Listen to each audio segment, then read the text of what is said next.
In this Photoshop tutorial, I'll be showing you how to use the neon and smoke Photoshop effect. So the way this effect works is that you open up a cutout of your photo. It also works on text as well. You add in your neon details, run the Photoshop action, and it will create the result for you. Here's an example of text. These were the neon details I added in, and this was the result. All right, let's get started. So here I have a cutout of a photo I'll use for this tutorial. You just need to make sure that your subject is cut out so it's on a transparent background. So you can see as I move the layer around here, the transparency behind my subject. The same applies to text. Ensure it's on a transparent background before you run this Photoshop action. Next, we have to load the Photoshop action and the brushes that were included in the download.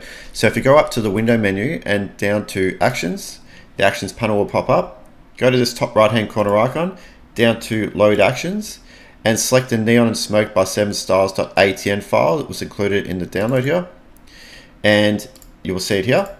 So we'll come back to this in a second. We'll load the Photoshop brushes next. So hit B or access the brush tool here. Right click anywhere over the canvas. This will bring up the brushes panel. Go to the right hand corner icon here, down to Import Brushes. Navigate to where you download the file, and there'll be a folder here called Brushes Must Be Loaded into Photoshop. Go inside there and then select the brushes file, and the brushes will all appear here. So let's head back up to the Actions panel. Open the folder, and these are the two actions that you are interested in playing. If your subject is a photo, you want to run the top action. If you are running this action on text, you'll want to run the action below here, text the subject. All the actions down the bottom here are the workings of the effect, so you don't need to run any of these or rename them. You also cannot rename this folder here. If you rename this folder, the action will break.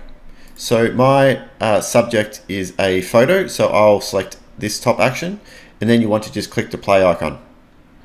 Now, as soon as you click play, you'll get a message here to create your neons. So what you want to do in this step is click stop, and you'll see that the action is now stopped. So this is a step where you can start brushing on your neon lights. So there is a brush that's already selected for you. So if I just click around here, these are the neons that will appear. And you can see the color that is picked by default. So you can just grab a new color here. So if I want to grab, say, a blue, let's grab a light blue, and I can just start drawing some lines. Okay, grab another color, maybe this color here, and you can adjust the size of the brush by just using the left and right square brackets. So if I wanted really thick neons, I could go something like that, but by default it's quite thin. So I'll just add a few more lines here. One over the basketball here. Okay, and if you are creating your neons on multiple layers here, so you can see that the layer that you're painting onto here is this neon layer. So let's say I want to create a new layer. So Control-Shift-N or Command-Shift-N to create a new layer. And let's say I want to create a circle around the top half of his body here. So I might use the Shape tool here. I'll just grab this tool and I'll draw out a circle. And I want to create a stroke of this circle. So I'm going to double click on the layer, and I'm going to just drag this fill opacity down to 0, add a stroke, and I'll increase the size, and let's just go with a blue. Might make this a little bit thinner. I'll click OK. So if you are creating your neons over multiple layers, what you need to do is shift select the layers that you have created your neons over and merge them together. So Control or Command E. Okay, merge them together. You don't need to rename this layer to anything. You just need to make sure that they are merged together onto one layer. So after you've added your neons, what you want to do is click the play icon, and then that will resume the action playback, and then we'll get to a step towards the end of the action where we can adjust some colors and some lighting. So here we are towards the end of the action playback, and the next two windows allow you to change the colors of the lights that are reflected throughout your subject. So you can see currently here on his leg there's this green light here. So currently there is green reflected throughout the subject. So these next two windows will allow you to adjust these colors. So click continue, and you'll get this hue and saturation window pop up, and you want to drag this hue slider around to start changing the colors. So get the color that you like, and you can also change these colors after the action's finished as well. So click OK when you're happy with that first color, and then you'll get another hue and saturation window pop up where you can change the second color. So you can see as I drag that around, we're getting the next color, and might go with the red. Click OK. And the final window here is to change your subject's brightness and contrast. So click continue, and you can just adjust these handles here to adjust the brightness and contrast. And again, you can change these after the action's finished as well. So just adjust these handles a bit and then click OK, and that's it. The action is finished. I'll now go through all the layers and folders and show you how they are affecting your design. I'll leave timecodes below in the description as well if you want to jump to a particular section of the tutorial. So I'll just collapse the actions panel for the moment here and back into the layer panel here. And to quickly collapse all these layers and folders that are open, you hold down Control Alt or Command Option and click on the arrow here next to the folder icon. Click on that and then release the keys and reopen the folder, and everything is collapsed. So I've broken the layers down into three major components. We have the neon folder, the subject, and the smoke. So if I turn these three off, so here is the smoke folder, subject, and the neon. So we'll start off in the neon folder. And the first thing I'll point out about the neon folder is the mask that is applied to it. You can see here that we have this mask. If I hold down Alt or Option and click on it, you can see that any area in black, which is our subject here, the neons won't pass through. So you can see that the neons are sitting behind the subject.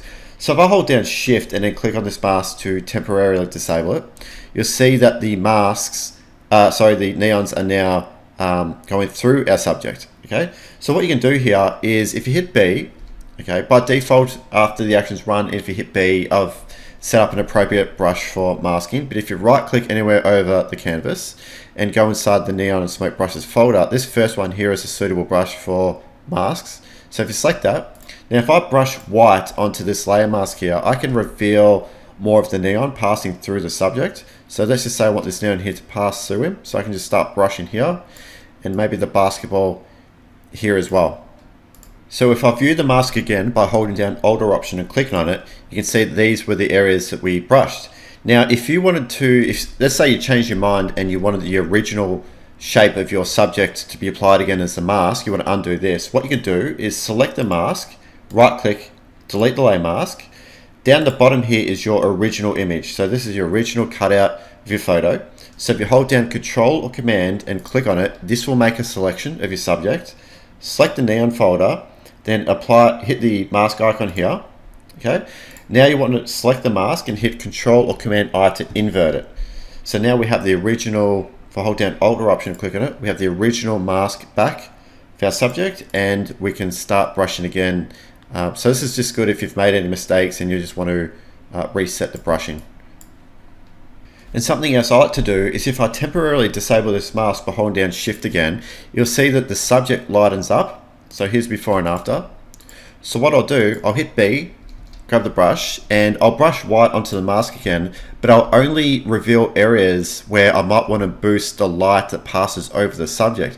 So for example, up the top here, if I just brush white onto the mask here, you can see that I can increase the light that passes over the subject here, maybe down here on his leg. I'll do a bit there, here, here. So this is completely optional, but it's a way to create more of an enhanced lighting effect over your subject if you want to. Okay, let's now go inside the neon folder and take a look what's going on in here. So the top layer here is a exposure adjustment layer. So if you want to boost the overall light intensity of the neons, you can just double click on this layer and adjust the exposure setting here. Okay, pretty simple. So this next one down here is the inner neon brightness. So you can see that currently throughout the neons, it's quite white looking, but if you double click on this exposure adjustment layer and adjust the gamma correction here, if I drag this all the way to the right, it starts to remove a lot of that white that appears throughout the neons. So if you want it to give more of your neons a bit more of a hotter look, you might want to drag the gamma correction to the left. So that's up to you. Just by default, these are the settings. The layer below here is your neon shape. So if I turn this off, you can see that was your original areas that you brushed on as your neons. So if you want to run the action again and keep these original shapes, what I suggest you do is make a copy of this layer. So I'll hold down Alt or Option and drag this down, okay? And you can go select all by hitting Control A, then copy, Control C, then I'll go File New, and I'll just select a clipboard here, and then Control V to paste it. So here is the original neon. I'll just delete the background. So here's the original neon lines that I created. So if I ran the action again, what you could do is when you get to the step where it asks you to create your neons, you can grab this, you can go Control A to select all and copy, Control C, and then paste it onto that neon layer where the action stopped. Okay, so you can use that same neon again if you wish. So the next two layers down, Neon Glow 1 and Neon Glow 2, if I turn these two off, you can see that is the glow that is emitting from your neon. And I've got in brackets here opacity, and so whenever you see a layer where I've got opacity, basically reminding you to adjust this layer's opacity to affect what it's doing to your design. So for example, if I lower the opacity here of this layer, you can see I am decreasing the amount of glow. Okay, same with this one here. And you can also duplicate these layers by hitting Control or Command J to increase the light intensity. So the more I duplicate it, the more that glow starts to stack up. Okay. The bottom one here is the neon glow radius. So if I turn this one on and off, you can see what that is doing. By default, it is at 30% opacity. So if I turn it to 100%, it's probably way too much, but just keep that in mind that you can adjust the opacity of this layer here to boost the overall kind of light intensity of the neon. So that is the neon folder. Let's now go into the subject folder here. So the top layer here is another exposure adjustment layer to adjust the overall subject brightness. So you double click on this layer and again just adjust the exposure here if you want to boost the light intensity throughout your subject. Okay, this folder here, Neon Intersect Subject Glow 1, and we have this folder here, Neon Intersect Subject Glow 2. So if I turn this folder on and off, what you can see if you look around the edges of the subject as I turn them on and off, that where the neons get close to your subject, it emits kind of like a soft glow, okay, from that area. And if you want to increase the intensity of that glow, you can just duplicate this folder by hitting Control or Command J. So each time I do that, you can see that that glow is intensifying. Now this folder below, Neon Intersect Subject Glow 2, works in a similar way, except the glow will strictly only appear within your subject. Okay, so if we go into this top folder here, take a look inside, we've just got two layers here. We have the glow spots, okay, so that's that there, and then we have the glow color. Okay, if you want to adjust this color, what you could do is hit Control or Command U, bring up the hue and saturation. You could adjust this slider here. But I'd say that most of the time you're probably going to want to keep them the same colors as your neon lights. So the folder below here, Neon Intersect Subject Glow 2, there's only one layer to adjust here, and this is the brightness of the light that appears within your subject. Okay, so if you just double click on this adjustment layer here, so this is just a brightness and contrast adjustment layer. If I just adjust the brightness handle here, you can see what that is doing. Okay, so if you want to boost the light intensity around the areas where the neon comes close to your subject, you might want to just play around with this layer here. Okay. The next folder down here is Subject Edge Highlights. So if I turn this folder on and off, you can see that this is the thin edge highlights that run around the edge of your subject. Okay. And if you're ever unsure what these folders are doing, how they're affecting your design, just quickly turn them on and off so you can just get a quick snapshot of how that's affecting your composition. So let's go inside here. We have an Edge Highlights master folder here. So we go inside this one. This is then broken down into 3 different folders: Edge Highlights 1, 2, and 3. So let's take a look at each of these. So I'll turn the bottom two off. So here's Edge Highlights 1. So I turn this layer on and this folder on and off. You can see what that is doing. If you go inside here, there's a couple of layers here. You can adjust the brightness of this particular edge highlight. Just double click on this layer and you have this highlight slider here. So this brightness slider. Okay, that is the color of the edge highlights, and here is the highlights layer itself. And if you want to boost the intensity of this particular edge highlight, you just want to duplicate this folder by holding down Control or Command J to duplicate it. Each time you duplicate it, the intensity of that edge highlight increases. Okay, so here's Edge Highlight 2. If I turn that on and off, you can see the effect there. Go inside this one, similar setup. We just have this one layer to increase the brightness of that edge highlight. So if you want to dim that down, you can. If you want to boost it all the way up, you can do that as well. And then you have the edge highlight color. Again, duplicate this folder to increase the overall intensity. Edge highlights 3, you can see that that creates more of like a softer edge glow. Go inside this one, we just have the one layer here, and again, duplicate this folder if you want to boost the intensity. Turn those back on. So that is the subject edge highlights. So the next folder down here is the neon reflections. So if I turn this one on and off, these are the colors that are reflected throughout your subject. And if you remember during the action playback, there was a step where it stopped and it asked us to change these colors of the lights that are reflected throughout the subject. So that is this folder here. So this allows us to go back inside these folders and further adjust those colors. We can also rotate the angle of the light and increase the light intensity if you want. So there are 2 folders here, Neon Reflection 1 and 2, and in each one of these you can change the color. So there's 2 different light sources and you can apply 2 different colors to those light sources. You'll also notice that on the folder here I've got opacity. So the default opacity I've set for these folders is 60%. So you can experiment by increasing this, say, to 100% to boost the color reflected throughout your subject. But depending on what color you pick, it might be too strong. So that's why I've just set it at 60%. So I'll turn this bottom one off for the moment and we'll go inside this folder. So the top layer here is where you can change the Neon Reflection 1 color. So you just double click on this layer, and this is the hue and saturation window. And you can just drag this slide around to adjust the color of the first light source. Okay, so I will just keep it pretty much how it was. And these 3 layers here are the areas where the light is actually appearing throughout your subject. And you can see here on the layer, I've got change bevel angle. So what this is suggesting is if you double click on, say, the middle layer here, the medium one, this will bring up the layer style window, and you can see I've applied bevel and emboss settings to this layer. And what you can do is adjust the light or the shading angle here. So if you just grab this value, I'd like to select it all, and I'll hold down shift, and using the wheel on the mouse, I'll just rotate this light. Okay, and you can see as I'm rotating it, if you look at the subject, the light is adjusting. Okay, and you can also adjust the opacity of this light here as well, if you want. But definitely want to play around with this one, see if you get a better look by just rotating the angle here. And the same applies for these other 2 layers here. You can adjust the angle of light if you want. So I'll turn on Neon Reflection 2, and it's the same setup inside this folder. You can just change the color of the light here, and you can go inside these and adjust the angle of light. So let's rotate this one around a bit, maybe something like that. Click OK.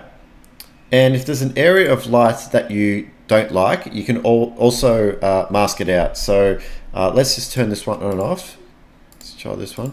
So let's just say I don't want this bit of light on his forearm here. So I can select the folder mask, hit B, or grab the first brush here, this one. And if I brush black onto this layer mask, we can hide everything that's inside that folder. So if I just brush black here, I can hide that bit of light. So if there's some light over your subject's face that's maybe not looking right, you can just simply mask it out. So that is the Neon Reflections folder. So the next folder down here is Subject Color Fill. So if I turn this folder off, that removes a lot of the color from that's emitting from the neon. So we're just left with more of the original colors from your photo. So let's go inside this folder and take a look. So we'll turn these 3 off for the moment. So this one here, this layer down the bottom here is just a black and white adjustment layer, and this just removes the color. So if I turn that off, that brings back the original color. This one above is the ambient subject color. So what this layer is, it will find the average color between all your neons, and it will apply that as a overall ambient color. So the opacity of this layer is at 20%. So if I just increase it to 100, you can see that is the color that is being applied as an ambient light source. So this one up the top here, Subject Color Fill 1, if I turn this one on, this is the one that's applying most of the color from your neons. Okay, the opacity of this layer is at 50%. So if you want to increase that, just drag it up to 100%. So you see the color is much more intense, or you can lower it down if it's a bit too strong. Subject color fill 2, it's similar to the layer above, it just spreads out the light a bit more. So that is the subject color fill. The next folder down is the subject brightness and contrast. So here we can make some further adjustments to the brightness and contrast of your subject. So there's a few layers in here. The first one here is light fall off. I've got in brackets here opacity. So let's just increase this opacity to 100%. And you can see that what this is just a black solid color layer here, but it's only going to be visible where the light doesn't really reach. So you can see that around the edges of the subject where the neons are, the light is quite strong, but as we come further into the subject, the light is fading. So this is where you can adjust the visibility of this black area by just adjusting the layer opacity. So by default it's at 30%, so just keep that in mind. If you want to make that darker, just increase the opacity. So the next layer down here is subject visibility. So if I turn this one on and off, and all this layer is, as you can see by the thumbnail, it's just our cutout, it's our subject, and it's just filled in black. So if I increase the opacity of this layer to 100%, it is blocking out our subject entirely. So all we're left with is just the subject edge highlights really coming through, because this folder is sitting on top of this folder here. So that might be a look that you like, just a sort of a silhouette of your subject. But as you decrease the opacity, it starts to come back into focus, the subject. So you can just adjust this, the opacity of this layer to get a level that you like. By default, it was on 35%. Next one down is the subject brightness and contrast. So you just double click on this layer and further fine tune the brightness and contrast of your subject. Okay, so some photos might suit really high contrast. It's really up to you, but yeah, importantly jump into this one and get something that you like. Next one down is boost subject shadows. I've got in brackets here opacity. So the opacity of this layer is at 0, but as I increase the opacity, it starts to add more brightness to the darker areas of your subject. So this might come in handy if you have quite a dark photo and you just want to boost up the shadow brightness a bit. This one here is just your subject. If you turn that off, all that we're left with is really all these folders sitting on top. So you have the neon reflections here, subject highlights. So you'll probably want to keep that one on. So that's the subject brightness and contrast folder. Next, let's take a look at the smoke folder. So let's go inside here and let's open the smoke options here. So the setup of this folder is quite simple. Up the top here, we have the smoke color. If you turn that off, we are just left with pretty much just black and white smoke. Okay, and you've got you can also adjust the opacity of the smoke color if you like, or you can play around with adjusting the smoke color by hitting Control or Command U, and maybe you want to play around with the hue here, or click colorize, increase the saturation, and play around with a single color. So inside the smoke options folder here, there are 10 different smoke options. By default, smoke number 1 is turned on. So all you need to do is just turn that one off and then go down the line here and turn on other ones to see if you prefer something else. Also keep in mind their opacity, it's at 70%. So if the smoke's too strong, you can lower that opacity, dim it down. You can also combine multiples. So maybe I just want to keep 30% of this one, and maybe I'll bring this down, maybe just a little bit of that one. So you are combining the two. Okay, and every time you run the action, these clouds are randomized. So if you want to shoot for another combination of clouds, you can always run the action again. Okay, that is the smoke options. The next layer down here is the background color, and I've got in brackets here hide for transparency. So if you hide this layer, everything is now on a transparent background. So then you can export your design out with all the transparency. And the bottom layer here is your original image. Okay, because this is sitting under the background color layer, this has no impact. But if you want to run the action again, all you need to do is delete the neon smoke folder here, and there is your original image.